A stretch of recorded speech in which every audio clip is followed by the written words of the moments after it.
Look at that. Did you break that? I hope you didn't break that. We have a broken calculator problem, third graders. It's lesson 9.6 today. The calculator is broken. And even if you're like, I'll just type it on a cell phone, it's broken too. Now, it's not all broken, as we're going to see here in just a moment. Today, our standard, working with our multiplication division standard, and also some adding and subtracting, really just a lot of thinking here. Our goal is to be able to develop strategies for using a calculator with a broken key to solve a problem. What's what's the worst thing that you ever broke in your life? All right. Hopefully that didn't happen again, right? All right. So here's what we're going to do.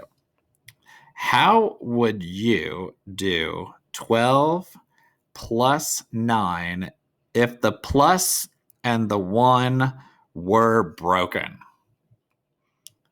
All right. Okay, you ready here? So we can't, because usually we would type in 1, 2 plus 9. So I'm going to use one strategy here, and that's to think about what this answer is going to be, right? So I could do 12 plus 9, right, which I know is 21. Now, I want to show 21, but I can't use the plus or the 1 key. I can't use the 1 key. Well, let's think about how else could I get to 21. And what I'm going to think of is I am going to, first I was thinking, well, I could do 22 minus 1, but I can't use the 1 key, so that won't work. Well, let's try, how about 24 minus 3? That would give us 21. So this is this is one way to write the number 21. And this is another way to do that.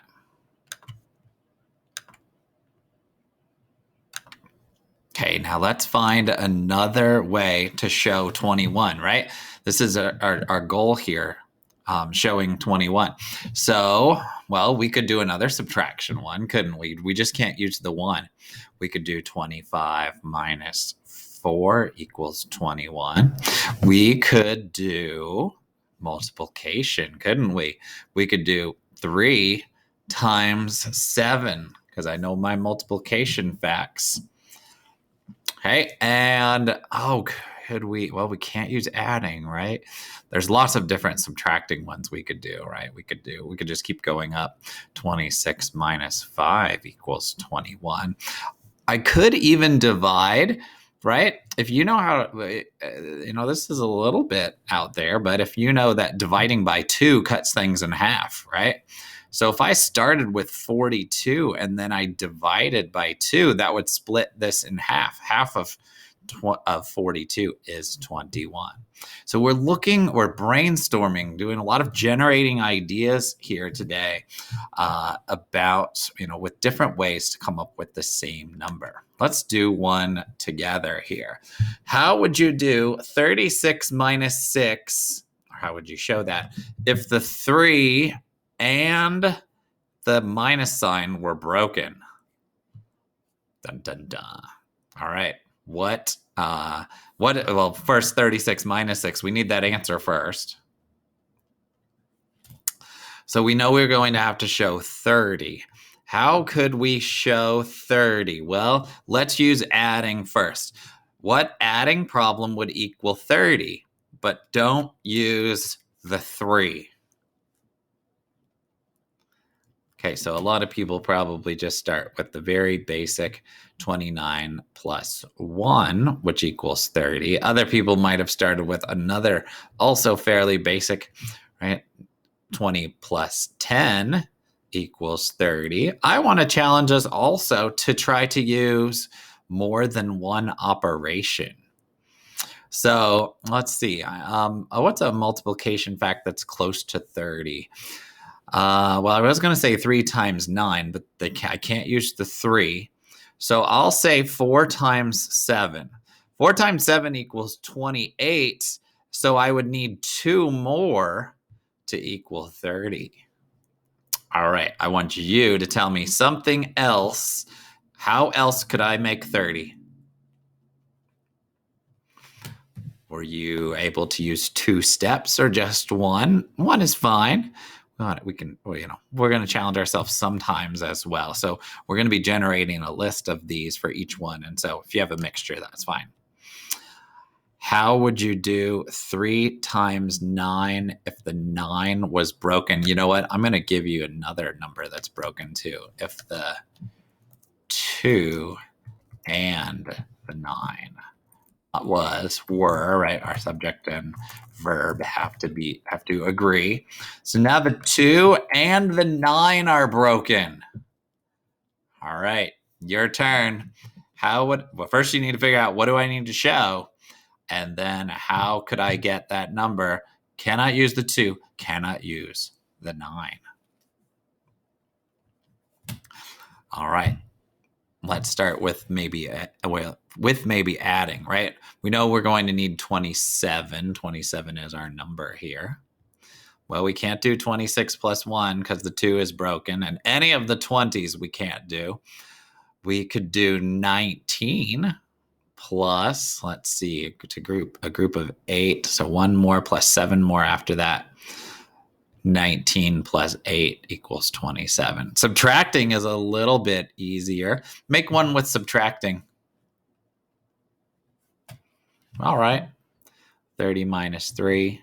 Can't do 28 minus 1. The 2's broken. And lastly, what I want you to do is to do one that we're going to make sure we get one with 2 steps, right? So it could be multiply and then subtract, or add and then divide. You could use parentheses if you want to tell us which step to do first. Try to make one with 2 different steps. All right, I'm going to make one too. I'm going to put some parentheses in here. So I am going to start with, let's see, the 2 and the 9 are broken. So we'll use the 3 times 8, and we'll add 3 to that in the front. I could have put that at the end too, but since I put parentheses, we know which one it is that goes first, right? Parentheses first. 3 times 8 is 24, plus 3 more is 27, right? Pretty cool, kind of a different way of thinking. Your goal here today is to complete Math Journal page 289. So you're going to read here. You're gonna have a broken calculator. And you're going to write 5 different names for the number. Okay? And then you have to use 2 operations, just like you saw Mr. White do here. You have to use 2 operations twice. Okay? How's that sound? All right. I think you're ready. Okay? Our goal today really, of course, we're working with computation and numbers, but coming up with different ways to say things, but we're also really working on those problem solving and those thinking skills and practicing and exercising that brain. Let me know if you have any questions. Good luck.